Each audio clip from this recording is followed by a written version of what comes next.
I never thought a single word could shatter my heart and rebuild it in the same breath. But that's exactly what happened at my daughter's wedding in the rolling hills of Vermont last summer. The man who had dismissed me as just a farmer during his toast was about to learn something that would change everything he thought he knew about the woman standing quietly in the back of that elegant reception hall, clutching a glass of champagne with hands that had done more than he could ever imagine. My name is Sarah, and I've spent the last 30 years of my life working the land in the green mountains of Vermont, where the seasons paint the landscape in colors so vivid they seem almost unreal. Most people see a middle-aged woman in simple clothes, dirt under her fingernails, and assume they know my story. They see someone who chose a quiet life, someone who never ventured beyond the boundaries of rural America. They couldn't be more wrong, but I've learned that sometimes the most profound truths are hidden in plain sight, waiting for the right moment to reveal themselves. The wedding was everything my daughter Emma had dreamed of. She looked radiant in her grandmother's vintage lace dress, the one I had carefully preserved in tissue paper for 25 years, hoping someday it would see another celebration of love. The venue was perfect, a restored barn overlooking the valley where I had raised her after her father passed away when she was just 7 years old. The guest list was small but meaningful, filled with people who had watched Emma grow from a curious little girl who helped me plant tomatoes into the brilliant pediatric nurse she had become. What I hadn't expected was the presence of her new husband's family from Boston, particularly his uncle Richard, a successful investment banker who had very definite opinions about what constituted success and respectability. From the moment he arrived, stepping out of his sleek BMW in his $1,000 suit, I could see the way his eyes surveyed our humble celebration with barely concealed condescension. He shook my hand with the kind of grip that said he was doing me a favor. And when Emma introduced me as her mother, who ran the family farm, I watched his expression shift to something between pity and dismissal. The ceremony itself was beautiful.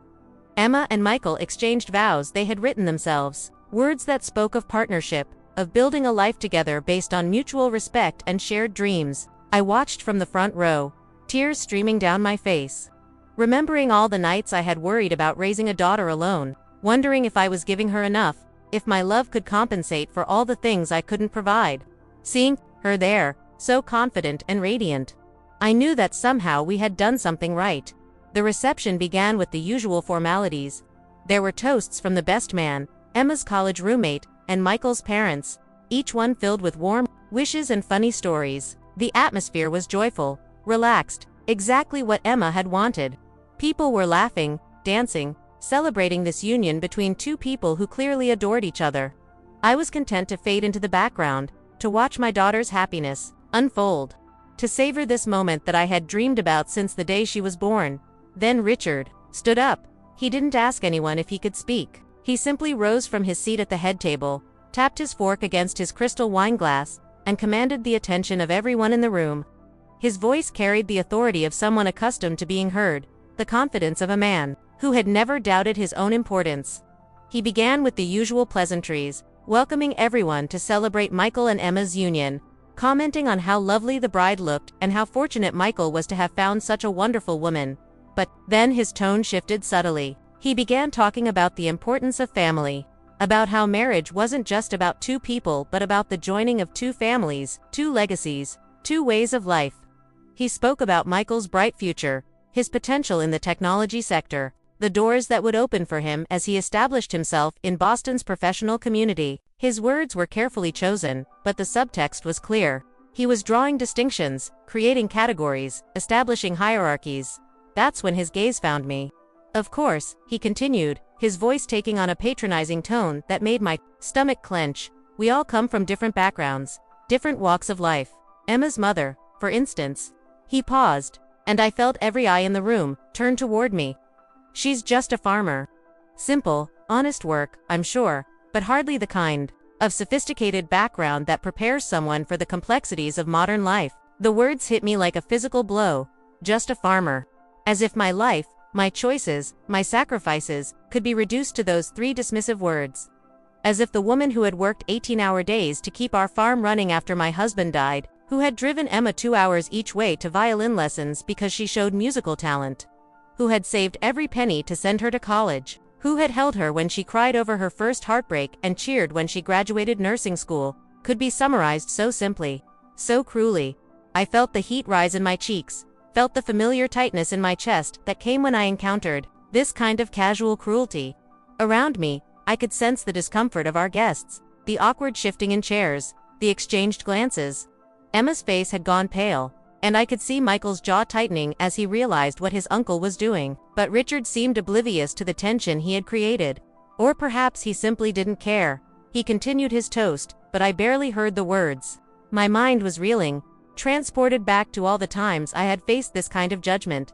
This assumption that because I had chosen a life connected to the land, because I wore work boots instead of heels, because I preferred the company of my animals to cocktail parties, I was somehow less than, somehow inferior to people who measured worth in stock portfolios and corner offices.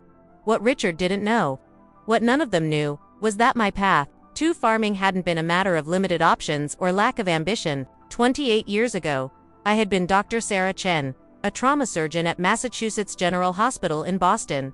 I had spent 7 years in medical school and residency, followed by a fellowship in emergency medicine. I had worked in some of the most challenging medical environments in the country, making split-second decisions that meant the difference between life and death for my patients.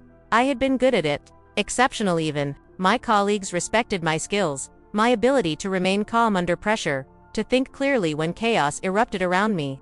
I had saved countless lives, had been part of a medical team that pushed the boundaries of what was possible in trauma care. My life had been fast-paced, demanding, filled with the kind of intellectual challenges that people like Richard would respect and admire. But life has a way of changing our priorities in ways we never expect. It was a Tuesday evening in late October, when everything shifted. I was working the night shift in the ER when the ambulances started arriving.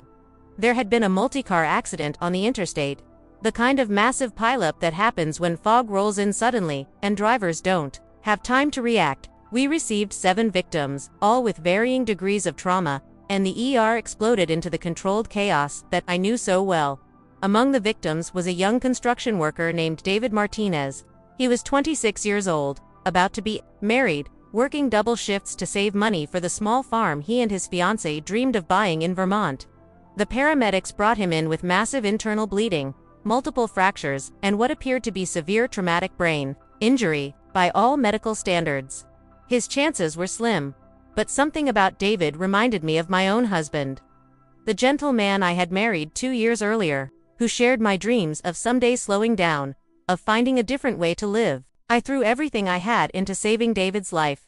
For 8 hours, I worked alongside the surgical team, monitoring his vital signs, adjusting medications, making the hundreds of small decisions that collectively meant the difference between survival and death.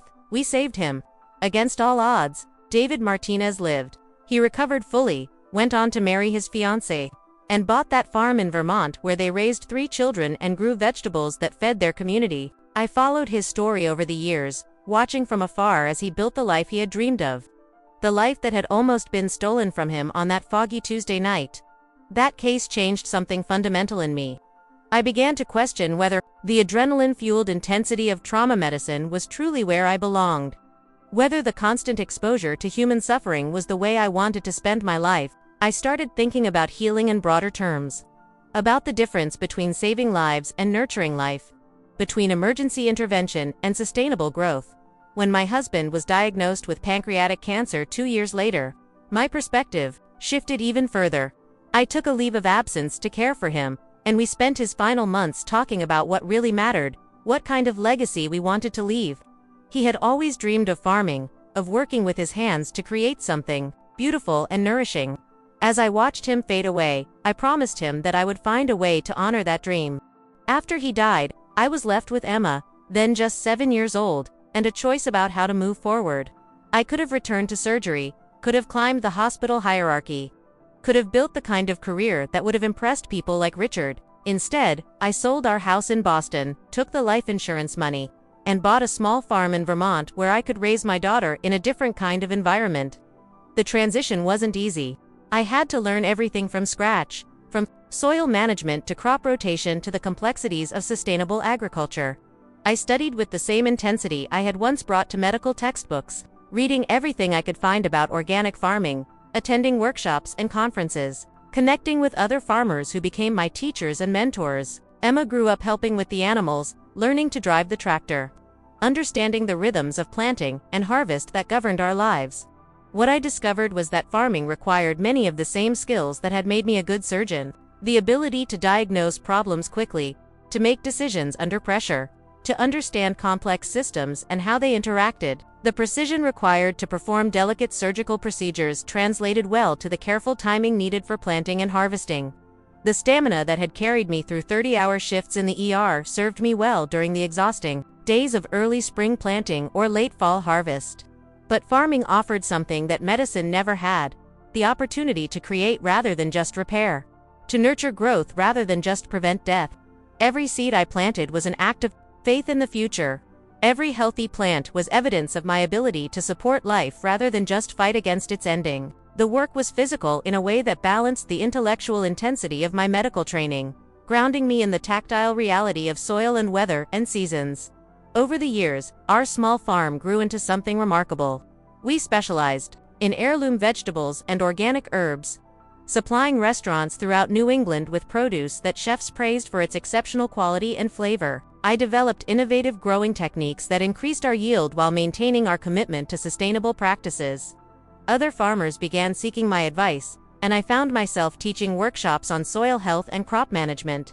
What I never expected was how my medical background would prove invaluable in my farming life. The diagnostic skills that had served me in the ER helped me identify plant diseases and nutrient deficiencies. The research abilities I had developed in medicine enabled me to stay current with advances in sustainable agriculture. Most importantly, the calm under pressure that had been essential in trauma surgery proved equally valuable when dealing with the crises that inevitably arose on a working farm. 3 years ago, I had the opportunity to put my dual expertise to use in a way that reminded me why I had chosen medicine in the first place. Emma had graduated from nursing school and was working at the local hospital when she met Michael, a software engineer who had moved to Vermont to work remotely for a Boston tech company. They began dating, and soon Michael was spending weekends at the farm, helping with chores and learning about our operation. Michael was different from the other young men Emma had dated. He was genuinely interested in our work, asking thoughtful questions about our growing methods and showing real enthusiasm for the physical labor involved in farming. He had grown up in suburban Boston, the son of professionals who had never questioned the assumption that success meant climbing corporate ladders and accumulating material wealth. But something about our way of life appealed to him: the connection to the natural world, the satisfaction of creating something tangible and nourishing. One morning in early July, Michael was helping me harvest tomatoes when he suddenly collapsed. I was maybe 20 feet away, checking on the cucumber vines, when I heard the sound of his body hitting the ground. When I reached him, he was unconscious, his breathing shallow and irregular, his pulse weak and thready. His skin was pale and clammy, and I could see the telltale signs of what appeared to be some kind of cardiovascular event. In that moment, all my medical training kicked in. I quickly assessed his vital signs, checked his airway, and began the systematic evaluation that had been drilled into me during my years in the ER. His symptoms suggested either a heart attack or a severe allergic reaction, both of which could be fatal without immediate intervention. The nearest hospital was 45 minutes away, and I knew that calling an ambulance would add crucial time that Michael might not have. I shouted for Emma, who came running from the greenhouse where she had been transplanting seedlings. Together, we carried Michael to my truck and began the race to the hospital. While Emma drove, I monitored his condition, administered basic first aid, and called ahead to the emergency room to prepare them for our arrival. I found myself slipping back into the clinical mindset that had defined my earlier career, assessing and reassessing, making rapid decisions based on changing conditions. During the drive, Michael's condition deteriorated. His breathing became more labored, and I could see his blood pressure dropping. At one point, he went into cardiac arrest, and I had to perform CPR in the back of my pickup truck while Emma navigated the winding mountain roads. It was one of the most challenging medical situations I had ever faced, trying to provide life-saving care without proper equipment in a moving vehicle, to someone I had grown to love like a son. We reached the hospital with minutes to spare. The medical team was waiting for us, and they quickly stabilized Michael and rushed him into surgery. It turned out he had suffered a massive allergic reaction to a bee sting, something that had never happened to him before but that had triggered a life-threatening condition called anaphylactic shock. The doctors told us later that if we had waited for an ambulance, if I hadn't recognized the symptoms and begun treatment immediately, Michael would not have survived. Michael recovered fully, but the experience bonded us in a way that went beyond the typical relationship between a mother-in-law and son-in-law. He understood that I had saved his life, but more than that, he understood that my medical background was not something I had abandoned when I became a farmer. It was part of who I was, part of the complex combination of skills and experiences that made me the person I had become. As Michael grew stronger, he also grew more curious about my past. Emma had told him that I had been a doctor, but she had been so young when I left medicine that she didn't really understand what that meant. Michael began asking questions, and gradually, I shared with him the story of my earlier career, the cases that had shaped me, the reasons I had chosen to leave surgery for farming. He was fascinated by the parallels between my two careers, the way both required deep knowledge, quick thinking, and the ability to work with complex systems. He began to see our farm not as a simple agricultural operation but as a sophisticated enterprise that required expertise in biology, chemistry, business management, and a dozen other fields. He started spending more time with us, learning not just about farming but about the intellectual challenges that made our work so engaging. When Michael proposed to Emma last Christmas, he did it in our greenhouse. Surrounded by the tomato seedlings that we had started for the spring planting, he told her that he wanted to build a life that honored both of their backgrounds, urban and rural, professional and agricultural. He talked about the way our farm had taught him that success could be measured in many different ways, that a life well lived didn't have to conform to conventional expectations. So when Richard stood up at the wedding reception and dismissed me as just a farmer, I felt the weight of all those assumptions, all those narrow definitions of worth and accomplishment. I saw Emma's face crumple with embarrassment and anger, saw Michael's fists clench as he struggled to control his response to his uncle's casual cruelty. I felt the familiar anger that came when people reduced my life to a simple stereotype, when they couldn't see beyond their own limited understanding of what it meant to be successful. But before I could say anything, before Emma could respond, Michael stood up. His face was flushed with emotion, but his voice was steady and clear as he raised his own glass and looked directly at his uncle. "Uncle Richard," he said, and the room fell completely silent. "I need to tell you something about this woman you just called just a farmer.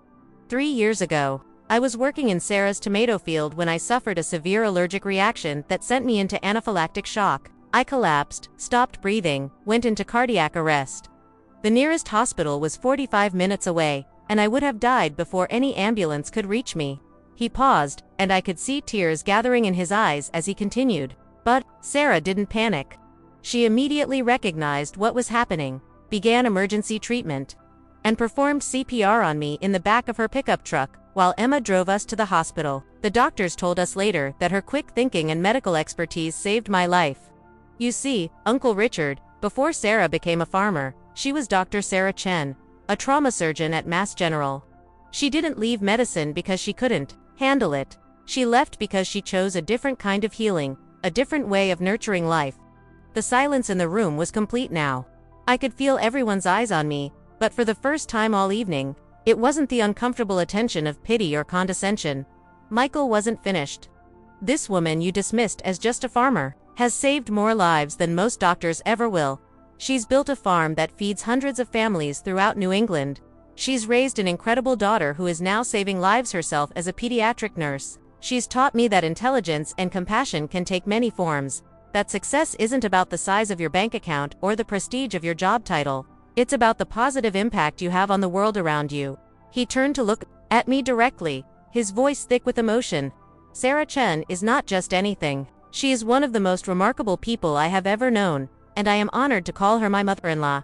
Emma, you are lucky to have been raised by someone who chose love over convention, who chose to create life rather than just preserve it, who chose to measure success by the richness of relationships rather than the size of achievements."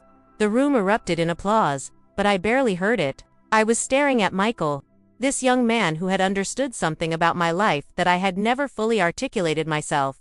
He had seen past the surface, past the work clothes and the dirt under my fingernails, to the complexity of choices that had brought me to this moment. He had recognized that my two careers weren't contradictory but complementary, that the skills that had made me a good surgeon had also made me a good farmer, and that both roles had been expressions of the same fundamental desire to nurture and protect life.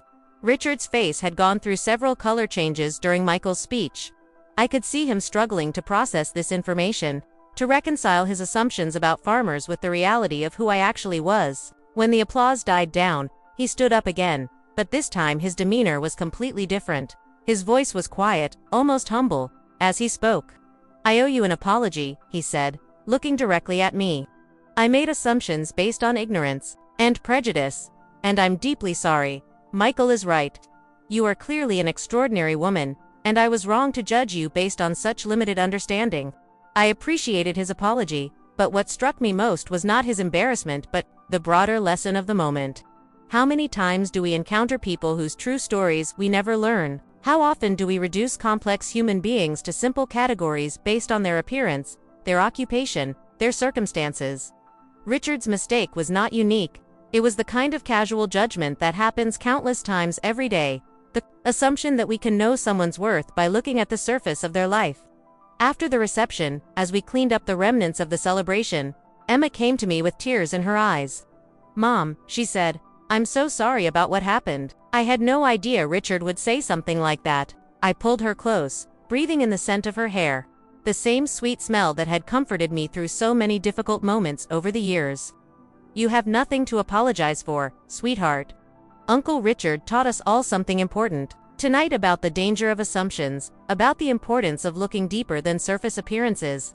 "But I never really understood," she said. "I mean, I knew you had been a doctor, but I was so young when you left medicine. I never really thought about what that meant, about what you gave up to raise me on the farm." I held her at arm's length, looking into her eyes that were so much like her father's. "I didn't give up anything, Emma. I made a choice. I chose a different kind of life, one that allowed me to be present for you, to create something lasting and meaningful.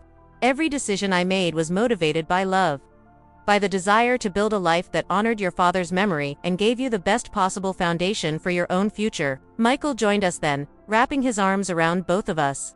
"I hope you know," he said, "that what I said tonight wasn't just about defending you against Richard's rudeness. It was about acknowledging the truth of who you are, the remarkable combination of strength and gentleness that has made you such an incredible influence in our lives." As we stood there together, 3 generations connected by love and mutual respect, I reflected on the strange journey that had brought me to this moment.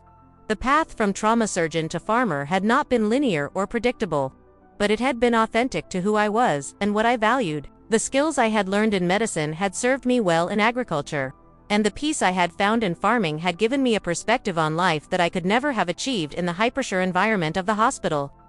The months following the wedding brought unexpected changes. Word spread about the incident at the reception, and somehow, the story of the surgeon-turned-farmer who had saved her son-in-law's life captured people's imagination. I began receiving invitations to speak at conferences about sustainable agriculture, about the intersection of medicine and farming, about alternative definitions of success and fulfillment.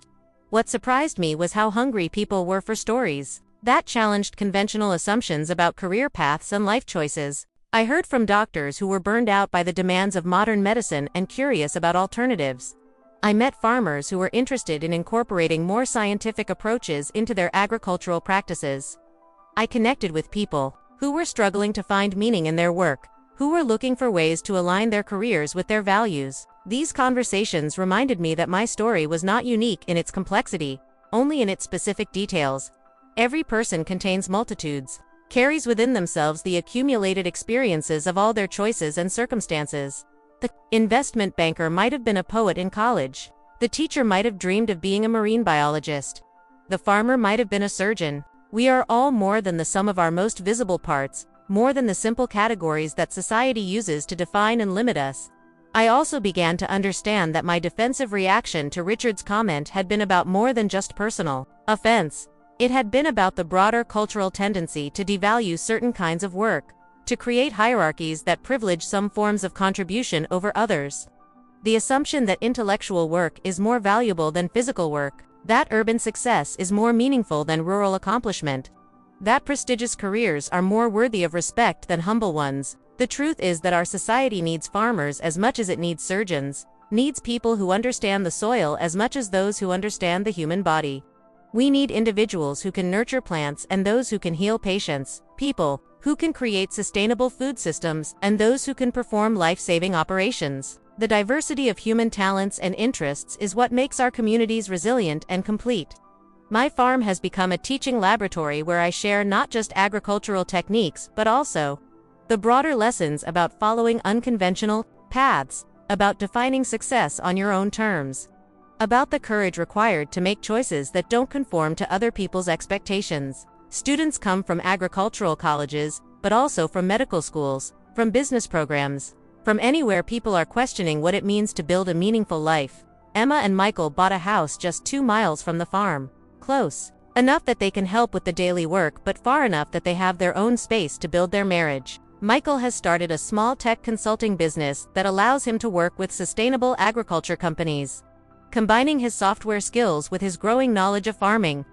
Emma continues working as a pediatric nurse, but she's also become involved in community health initiatives that address food security and nutrition education. Watching them build their life together, I see the validation of all the choices I made after my husband died. They understand that success can take many forms, that meaningful work doesn't have to conform to conventional expectations, that the measure of a life well lived is not the salary you earn or the title on your business card, but the positive impact you have on the people and world around you. Richard has become an unexpected ally in this journey. His embarrassment at the wedding led to genuine curiosity about my work, and he's visited the farm several times to learn about our operation. He's even invested in a local food hub that connects small farms with urban markets, using his financial expertise to support the kind of agricultural innovation that he once dismissed. His transformation has been a reminder that people can change, that initial judgments don't have to define our relationships permanently. The incident at Emma's wedding taught me something important about the stories we tell about ourselves and the stories others tell about us. For years, I had been content to let people assume what they wanted about my choices, to accept their limited understanding of who I was and what I had accomplished. I had internalized some of their judgments, sometimes questioning whether I had made the right decisions, whether I had wasted my medical training, whether I had settled for less than I was capable of achieving. But Michael's defense of me that night wasn't just about correcting Richard's misconceptions. It was about claiming the full truth of my story, about refusing to accept the reductive narratives that others wanted to impose on my life. It was about recognizing that my journey from surgeon to farmer was not a step down but a step sideways, not a retreat from challenge but an embrace of a different kind of complexity. The skills that made me a good surgeon, the ability to diagnose problems quickly, to remain calm under pressure, to think systematically about complex issues, have served me well in every aspect of my farming life. The compassion that drew me to medicine in the first place has found expression in the way I care for the land, the animals, the community that depends on our farm for nourishment. The intellectual curiosity that drove me to excel in medical school continues to motivate my exploration of sustainable agriculture techniques and innovative growing methods. More importantly, the choice to leave medicine for farming was not about abandoning my commitment to healing but about expanding my understanding of what healing means. In the hospital, I dealt with crisis, with damage that had already occurred, with the urgent need to repair what was broken. On the farm, I engage with prevention, with the creation of conditions that support health and vitality, with the long-term nurturing that builds resilience rather than just responding to emergency. The food we grow nourishes bodies and supports the kind of health that prevents disease. The soil management practices we employ protect the environment and ensure that future generations will have access to fertile land. The community we've built around our farm creates connections and relationships that support mental and emotional well-being.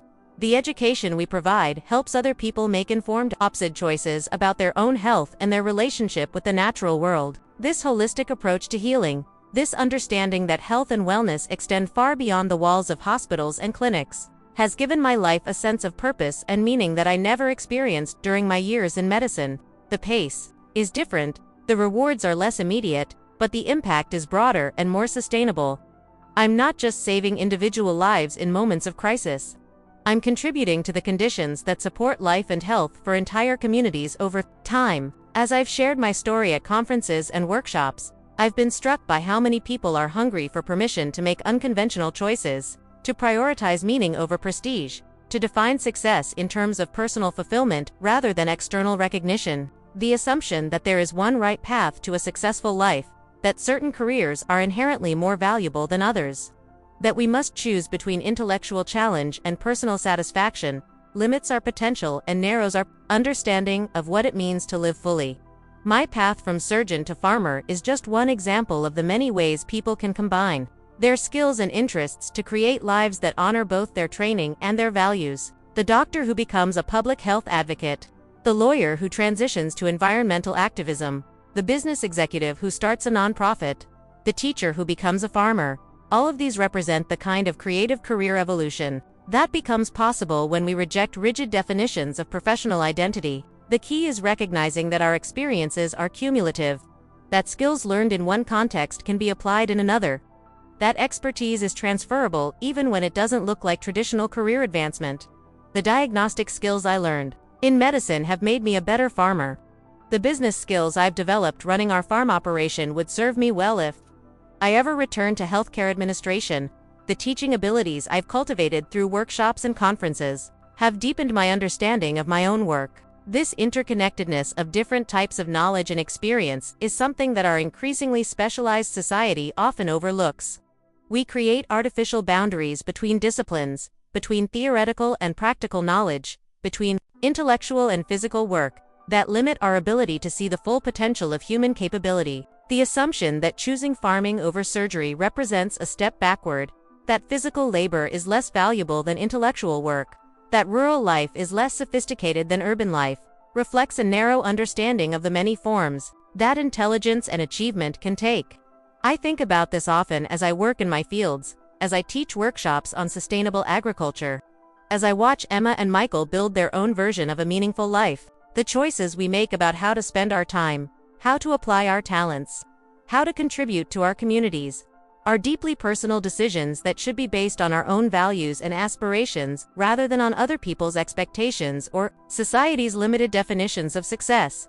The wedding toast that began as an insult became a catalyst for deeper conversations about these themes, not just within our family but within the broader community that has embraced our farm as a model of alternative living. People come to visit not just to buy vegetables but to see an example of how someone can successfully transition from one career to another, how skills can be transferred across disciplines, how it's possible to build a satisfying life that doesn't conform to conventional expectations. These visitors often leave with more than just fresh produce. They leave with a different perspective on their own choices, a broader understanding of what's possible, a sense of permission to consider paths they might not have thought were available to them.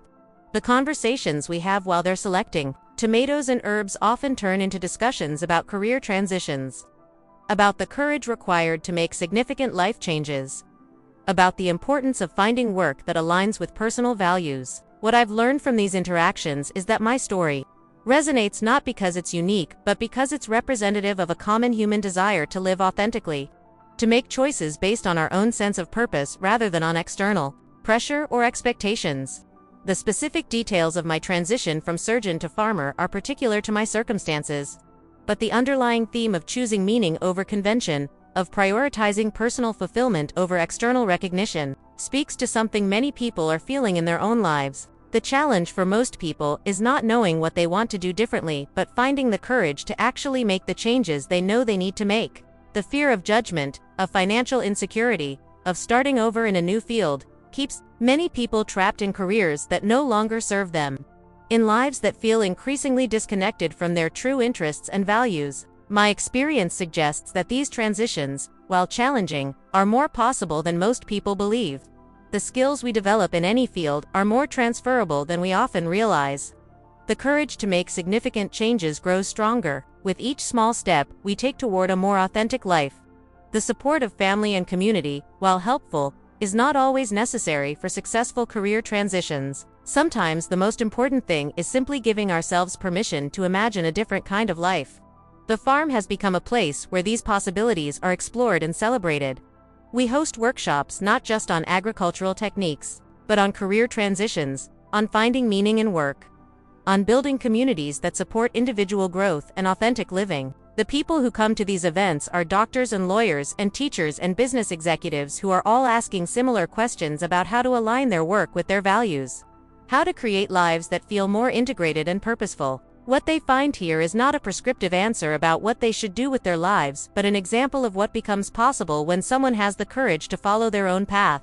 They see that it's possible to make significant career changes without losing the skills and experience that make them valuable. They learn that success can be measured in many different ways, that a life well lived doesn't have to conform to other people's expectations or society's narrow definitions of achievement.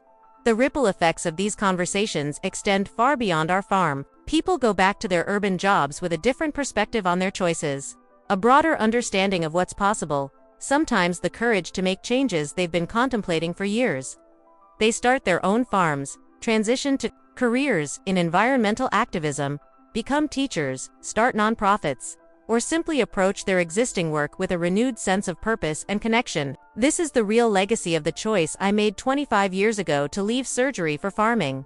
It's not just about the vegetables we grow, or the sustainable practices we've developed, or even the life I saved when Michael collapsed in our tomato field. It's about the example we've set for living authentically, for making choices based on personal values rather than external expectations, for understanding that success can take many forms and that a meaningful life is one that honors both our capabilities and our deepest sense of purpose. Emma and Michael's wedding was a celebration of their love for each other, but it also became a celebration of the unconventional paths that brought them together. Two people from very different backgrounds, raised with different assumptions about success and achievement, finding common ground in their shared commitment to building a life that prioritizes relationships over prestige, meaning over money, authentic choice over conventional expectation. Richard's initial dismissal of me as just a farmer and Michael's powerful response created a moment of clarity for everyone in that room about the importance of looking beyond surface appearances, of questioning our assumptions about other people's lives and choices. It was a reminder that every person we encounter has a story more complex than what we can see on the surface. That intelligence and accomplishment can take many forms, that the measure of a life well lived is not the title on someone's business card but the positive impact they have on the world around them. As I think back on that evening, what strikes me most is not the moment of conflict but the moment of connection that followed. The way Michael's words created space for a deeper understanding of who I am and what I've accomplished. The way Richard's apology opened up possibilities for a different kind of relationship based on mutual respect rather than casual dismissal. The way the entire celebration shifted from a moment of judgment to a moment of recognition, from division to unity, from assumptions to understanding. The months that followed brought unexpected opportunities for connection and growth. Richard began visiting the farm regularly, not just as a gesture of reconciliation but out of genuine curiosity about our operation. He would arrive on Saturday mornings, trading his expensive suits for work clothes, eager to learn about soil composition and crop rotation and the complexities of sustainable agriculture. His initial condescension was replaced by genuine respect for the knowledge and expertise required to run a successful farm. What surprised me most was how much Richard and I had in common once we moved past the superficial differences in our career choices. We both had analytical minds that enjoyed solving complex problems. We both valued precision and attention to detail. We both understood the importance of long-term planning and the ability to adapt quickly when circumstances changed. The skills that made him successful in finance were not so different from the skills that made me successful in both medicine and farming.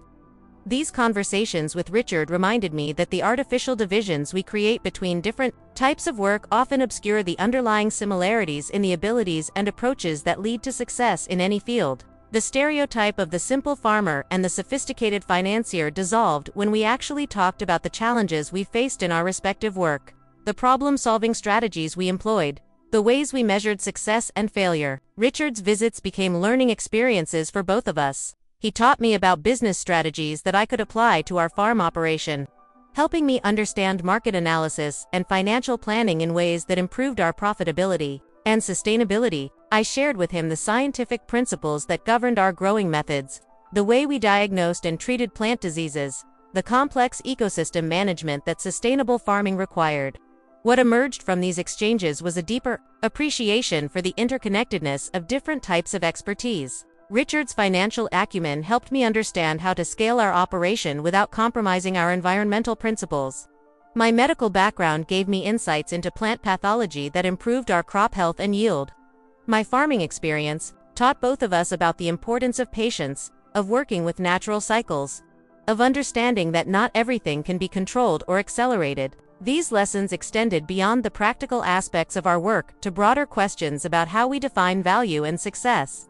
Richard began to see that the financial metrics he had always used to measure achievement told only part of the story. The health of the soil, the diversity of crops, the strength of community relationships, the sustainability of practices over time. These were all indicators of success that his traditional business training had not prepared him to recognize or value. For me, these conversations were a reminder that the intellectual stimulation I had valued in my medical career was still very much present in my farming life, just expressed in different ways. The diagnostic skills I had used to identify medical problems served me well in identifying crop diseases and soil deficiencies. The systematic thinking that had made me a good surgeon was essential for managing the complex interactions between different elements of our farming system. The relationship that developed between Richard and me became a model for the kind of dialogue that's possible when people are willing to look beyond their assumptions and stereotypes. Our friendship, built on mutual respect and genuine curiosity, demonstrated that meaningful connections can develop between people from very different backgrounds when they approach each other with openness and humility. Emma and Michael watched this transformation with amazement and delight. The uncle who had embarrassed them at their wedding by dismissing Emma's mother became someone who spoke passionately about sustainable agriculture and the importance of supporting local food systems. The man who had valued only financial success began talking about the multiple ways to measure the impact of one's work and life. This change in Richard's perspective had ripple effects throughout his own life and work. He began incorporating environmental and social responsibility criteria into his investment decisions, seeking out companies that aligned with broader values of sustainability and community benefit. He started a fund specifically focused on supporting agricultural innovation and small-scale farming operations. He became an advocate for policy changes that would make it easier for beginning farmers to access land and capital. The transformation was not just professional, but personal. Richard's relationship with his own family improved as he became less judgmental and more curious about their choices and experiences. His conversations with his children shifted from lectures about conventional success to genuine discussions about their interests and aspirations.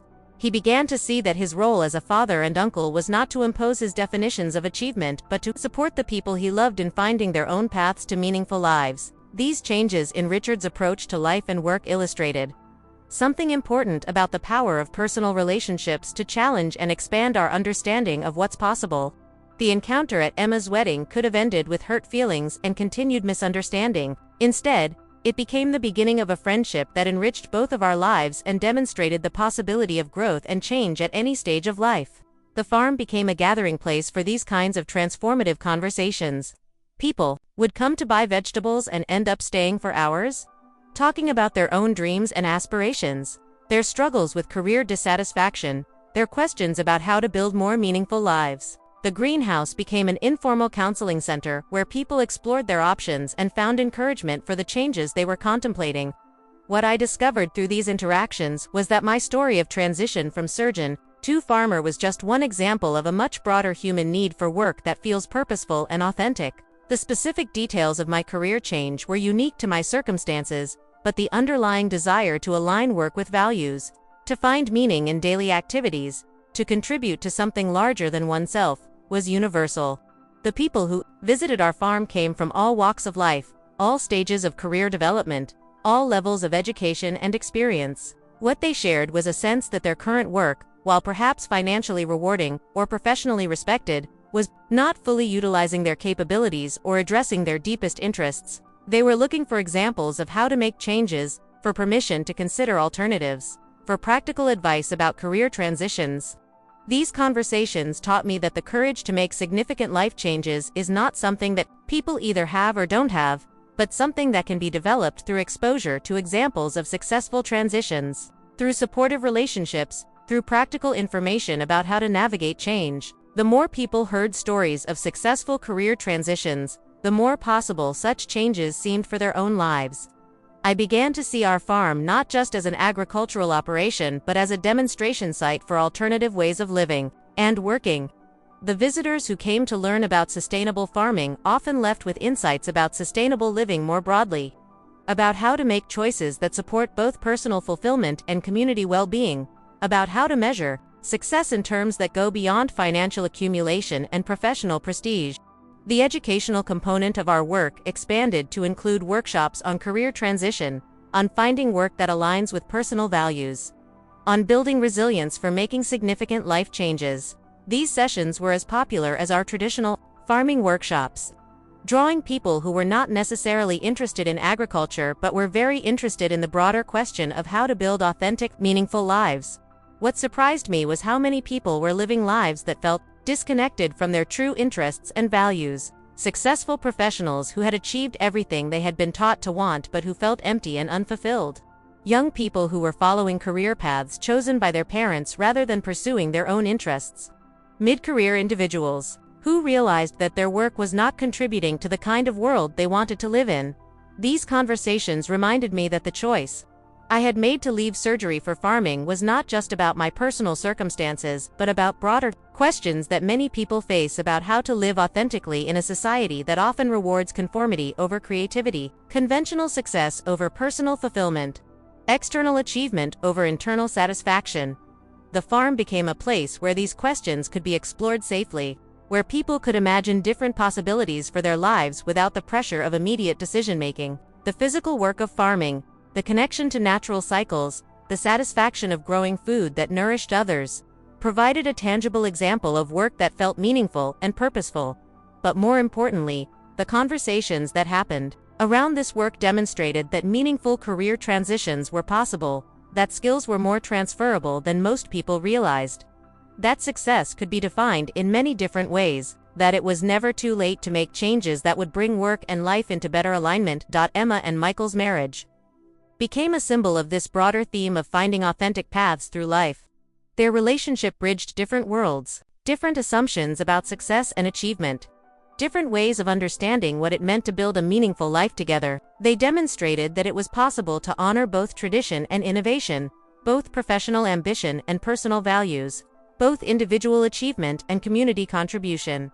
Their home, just down the road from the farm, became another gathering place for people exploring these questions. Emma's work as a pediatric nurse and Michael's combination of technology, consulting and farming created a model for how contemporary professionals could integrate different interests and skills. How work could be both financially sustainable and personally fulfilling. How career choices could support rather than undermine family relationships and community connections. The conversations that happened around their dinner table were extensions of the discussions that began at our farm workshops. People would come to learn about sustainable agriculture and end up talking about sustainable living more broadly. They would arrive with questions about crop rotation and leave with insights about life transitions. They would come seeking advice about farming techniques and discover new perspectives on career development and personal fulfillment. What emerged from all these interactions was a growing network of people who were committed to living more authentically, to making choices based on their own values rather than external expectations, to supporting each other in the challenges and opportunities that came with pursuing unconventional paths. The farm became the hub of this network, but the influence extended far beyond our property boundaries. People who had visited our workshops would start their own farms, transition to careers in environmental education, become advocates for sustainable food systems, or simply approach their existing work with renewed sense of purpose and connection. The ripple effects of these individual changes contributed to broader shifts in how our community thought about work, success, and the relationship between personal fulfillment and community well-being. The incident at Emma's wedding, which began with Richard's dismissive comment about my being just a farmer, had evolved into a catalyst for much broader conversations about the nature of meaningful work and authentic living. The moment of conflict had become an opportunity for connection. The initial judgment had been transformed into genuine respect and friendship. The narrow definitions of success had been expanded to include multiple ways of measuring the value of a life well-lived. As I reflect on this journey, what strikes me most is how the choice to leave medicine for farming, which initially seemed like a step away from my professional identity, actually became a way of expressing that identity more fully. The skills I had developed as a surgeon found new applications in my farming work. The commitment to healing that had drawn me to medicine found expression in my efforts to heal the land and support community health through sustainable food production. The diagnostic abilities that had served me in the emergency room helped me identify and address problems in our crops and soil.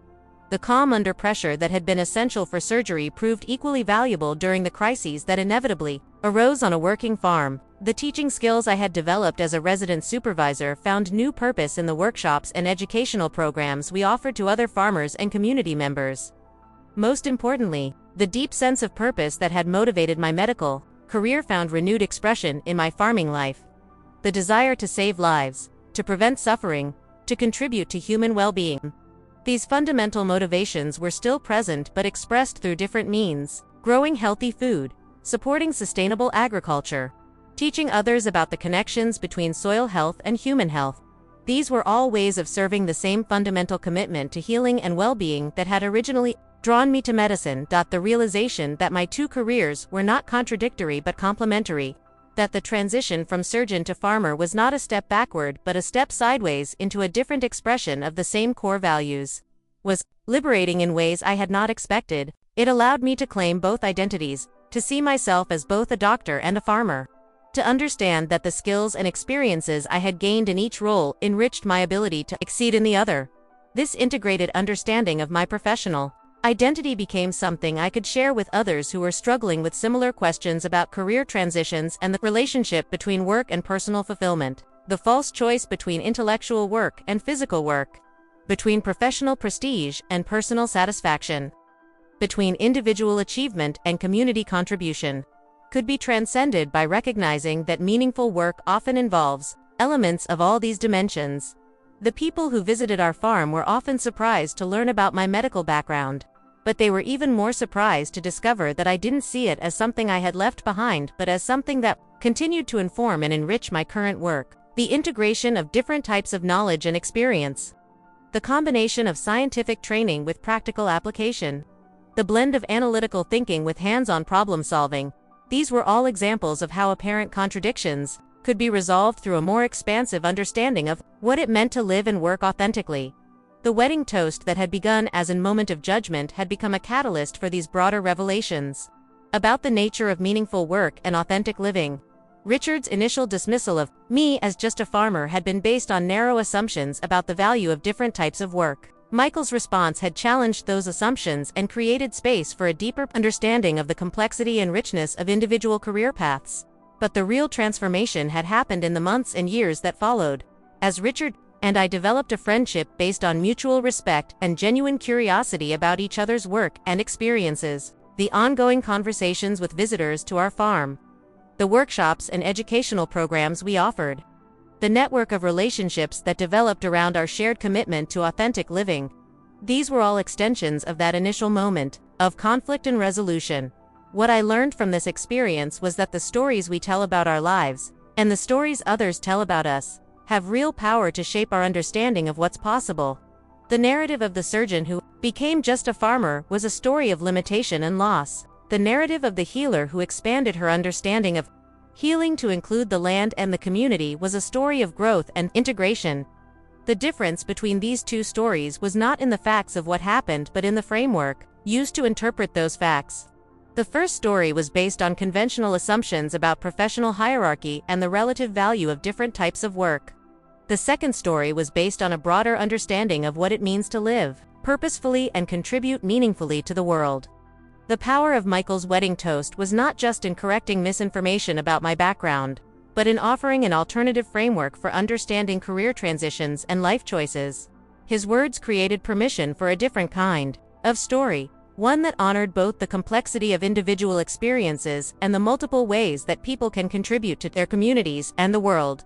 This experience taught me the importance of claiming our own stories, of not allowing others to define us based on their limited understanding of our choices and experiences, the willingness to share the full truth of our journeys, including the parts that don't fit neatly into conventional categories, creates possibilities for others to see their own lives more expansively.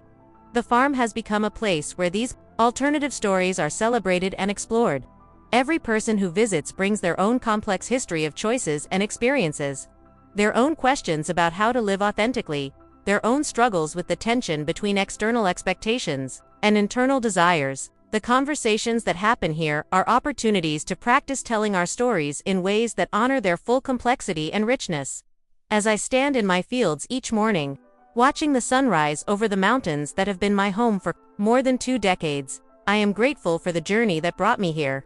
The path from surgeon to farmer was not direct or predictable, but it was authentic to who I am and what I value. The skills I developed in medicine have enriched my farming work. The peace I found in farming has given me perspective on my medical career that I could never have achieved while I was still practicing surgery. The moment at Emma's wedding when Richard dismissed me as just a farmer was painful, but it was also a gift. It created an opportunity for deeper understanding, for more authentic relationship, for a broader conversation about the nature of meaningful work and successful living. It reminded me that the stories we tell about ourselves and others have real power, and that we have the responsibility to tell those stories with accuracy, compassion, and recognition of their full complexity. Most importantly, it reinforced my belief that there are many ways to live a meaningful life, many ways to contribute to the well-being of our communities and our world, many ways to use our talents and skills in service of something larger than ourselves. The choice to measure success by the richness of relationships rather than the size of bank accounts, by the positive impact on others rather than personal prestige, by the alignment between work and values rather than conventional markers of achievement. These are choices that anyone can make regardless of their specific circumstances or career path. The story that began with a dismissive comment about being just a farmer became a celebration of the complexity and richness of human experience, a recognition that every person we encounter has depths we cannot see from the surface, a reminder that meaningful work comes in many forms and that the measure of a life well lived is not the title on our business cards but the positive difference we make in the world around us.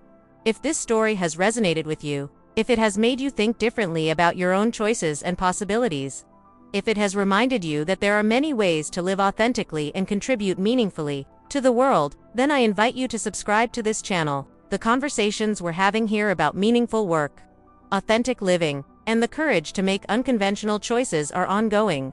And I would love to have you be part of this community of people who are committed to living fully and purposefully. Together, we can continue exploring what it means to build lives that honor both our capabilities and our deepest values. Lives that contribute to the healing and well-being of our communities and our world.